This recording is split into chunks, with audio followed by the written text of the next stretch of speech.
Hi friends எல்லாரும் எப்படி இருக்கீங்க? இப்போ தை வெள்ளிக்கிழமைன்னு கொழக்கட்டை பண்ண போகிறேன். அதுக்காக அரிசி வந்து எடுத்து வச்சுருக்கேன். பச்சரிசி இது சோனா மசூரி. நீங்கள் பச்சரிசி யூஸ் பண்ணீங்க.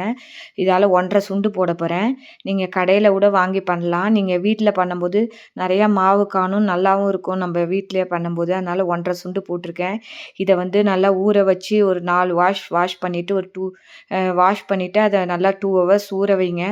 ஊற வச்சு அதை களைஞ்சி உணர்த்திட்டு அதை வந்து வடிகட்டிட்டு களைஞ்சி உணர்த்தணும். இதை பாருங்க, நான் 2 ஹவர்ஸ் ஊறிட்டு இதை பாருங்க களைஞ்சி உணர்த்தியிருக்கேன். ஒரு துண்டு காஞ்ச துண்டில் இது மாதிரி வந்து உணர்த்துங்க.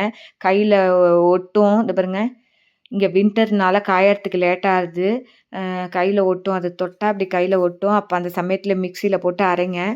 அரைச்சி நல்லா நைஸாக மாவை திரிச்சிங்க. இதை பாருங்க, நல்லா நைஸாக வந்துடுது. இப்போ வந்து இப்படியே யூஸ் பண்ணக்கூடாது. சலடையில் சலிக்கணும். கொஞ்சம் எப்படியும் கப்பி இருக்கும். அதில் என்ன தான் நம்ம நைஸாக அரைச்சாலும். இந்த பாருங்கள், ஒரு சலடை எடுத்து வச்சுருக்கேன். அதில் நல்லா சலிச்சுட்டு உங்களுக்கு காட்டுறேன். இந்த பாருங்கள், சலிச்சாச்சு. நல்லா நெய்ஸாக மாவு வந்திருக்கு. நாளைக்கு கொழக்கட்டை பண்ணும்போது காட்டுறேன் உங்களுக்கு. இது பாருங்கள், இருந்தாலும் கப்பி எவ்வளோ வந்திருக்கு பாருங்கள். இதை வேஸ்ட் பண்ண வேண்டாம். நம்ம திரும்பி இன்னொரு ஈடு இருக்குது, அதை போட்டு அரைச்சி அதை யூஸ் பண்ணிக்கலாம். அப்பயும் திரும்பி கப்பி கிடைக்கும் போது நம்ம என்ன பண்ணுவோம்னா, அந்த கப்பியை நம்ம கோலத்துக்கு யூஸ் பண்ணிக்கலாம். கொஞ்சம் குறை இருந்தாலும் கோலத்தோடு மிக்ஸ் பண்ணிக்கலாம். அப்புறம் இல்லைன்னா கொழக்கட்டை விட பண்ணும்போது அரிசி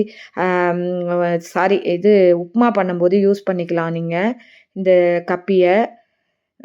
அரிசி உப்புமா பண்ணுவோம்ல, இந்த கப்பையை சேர்த்து யூஸ் பண்ணிக்கலாம். இந்த பாருங்கள், மாவு ரெடி ஆகிடுது. 1½ கப்பு போட்டேன் இது அரிசி. இதை பாருங்கள் எவ்வளோ மாவு ரெடி ஆகிடுச்சு. நம்ம வீட்லேயே பண்ணும்போது நம்மளுக்கும் ஒரு திருப்தியாக இருக்கும். அதனால் நீங்களும் வீட்லேயே இது மாதிரி பண்ணி பாருங்கள். நாளைக்கு கொழக்கட்டை பண்ணும்போது காட்டுறேன். Thank you friends. நான் லாஸ்ட் வெள்ளிக்கிழமை இந்த மாவு அடுத்தது உங்களுக்கு யூஸ் ஆகும். இப்போ லேட்டாக போகிறேன்.